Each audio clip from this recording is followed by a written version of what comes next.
Hello! Ako nga pala ay isang work from home mom, and for today, samahan niyo ako and see how I spend my day. For today, pagkagising ko I decided to eat kasi talagang nagugutom ako. Pero ang usual talaga ay ilang minutes lang before my shift ako gumigising, then diretso na login.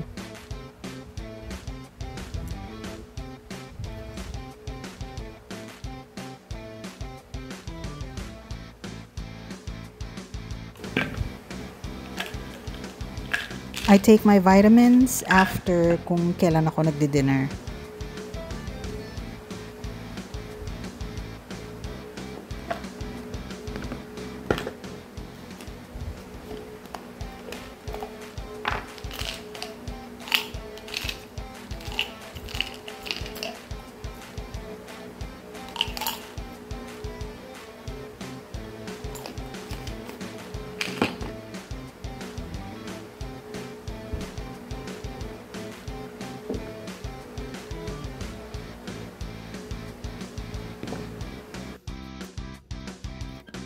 I wash my face para mawala yung antok, saka pag nag-meeting na kami ng client ko, ready na.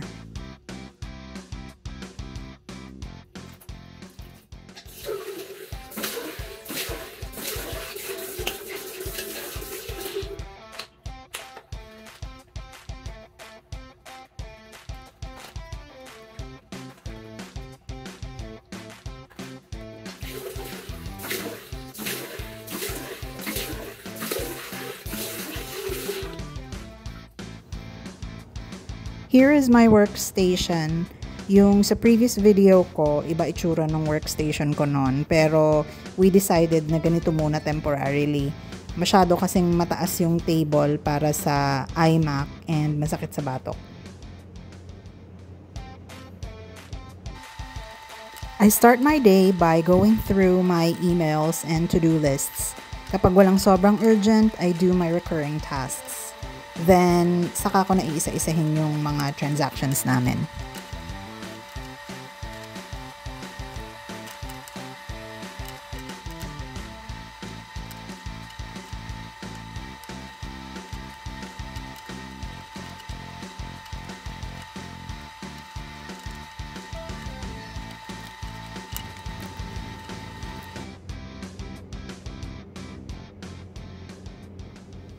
(2:08 AM na. Sa totoo lang, flexible naman yung oras ko sa client ko. Pero syempre ayoko namang isipin niyang inaabuso ko siya. So, hanggat maaari, sinusunod ko yung schedule ko. Syempre, mas kailangan niya ako during business hours nila. 9 to 5 talaga ako Central Time. At dahil tapos na ang Daylight Saving Time, that's 11 PM to 7 AM Manila Time. Yung 9 to 5, walang lunch yun. Pag gusto ko mag-lunch, pwede ko naman i-take yun. Halimbawa, 1 hour ako nag-lunch, then babawiin ko yun. So, 8 AM Manila ang out ko. Most of the time, di ako nagla-lunch during my shift. So, nagdadala na lang ako ng food station ko. Pag ganon, yung madali lang kainin pinipili ko. At the same time, yung kaya kong mag-work habang kumakain. Halos everyday, meron kaming scheduled Zoom meeting. Okay. Pero may times na pag busy siya, phone call na lang. I think that's everything. I'm racking my brain real quick. It's been a busy morning already.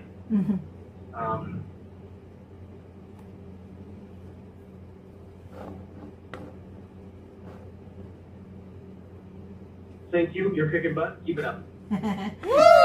Okay. Are we going to have our meeting later, or will you be filming?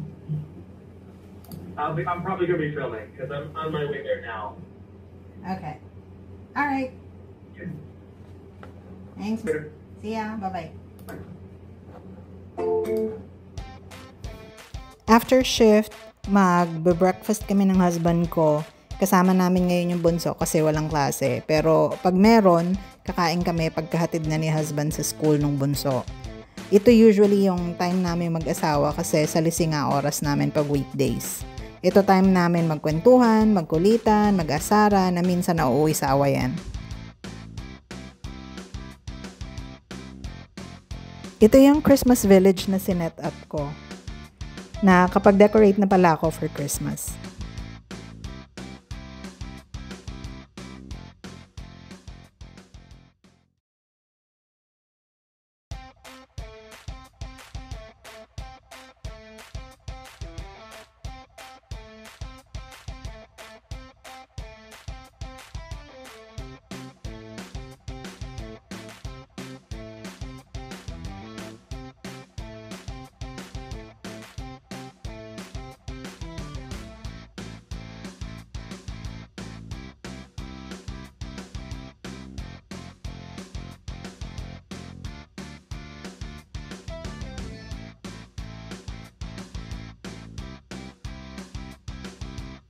After breakfast, kanya-kanya na kami ng mga ginagawa.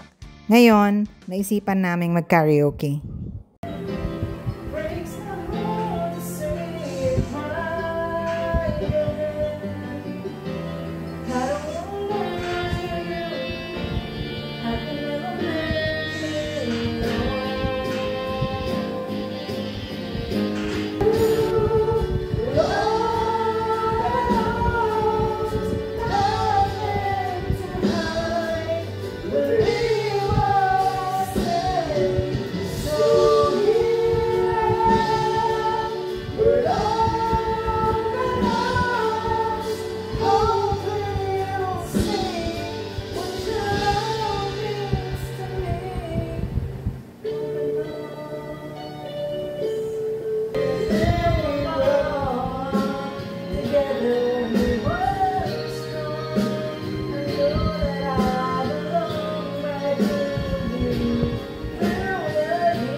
Dahil tinatamad ng mag-asikaso at magluto, nag-capstapsi na lang kami.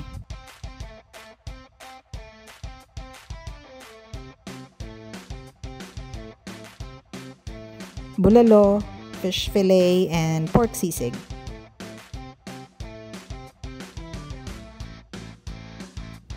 For dessert, naisipan naming bumili ng ice cream.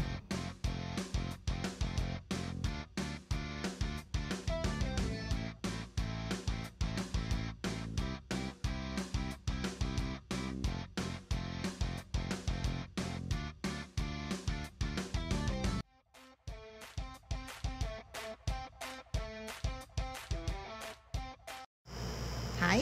Kakatapos ko lang maligo. It's already 2:28 p.m. And since nagising ako kanina until now, hindi pa ako natutulog. I'm about to go to sleep. That's why I have my book with me. It's Inkheart. So, dahil basa pa yung book ko, papatuyuin muna natin and then magpapaantok na rin.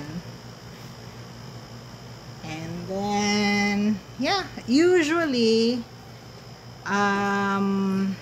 iba-iba kasi yung ano ko yung routine ko depende.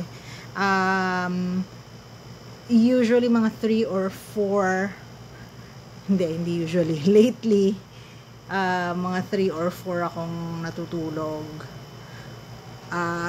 Baka mga 3 ako makatulog ngayon, feeling ko. So, it depends. Dati kasi morning ako natutulog right after my shift. And then afternoon, diretso na yon hanggang shift. So, iba-iba. Right now, parang gano'n na yung naging routine ko. So, yeah. Yan. Papaantok lang. And then, I'll go to sleep na. And then, gising uli. And then, another work day.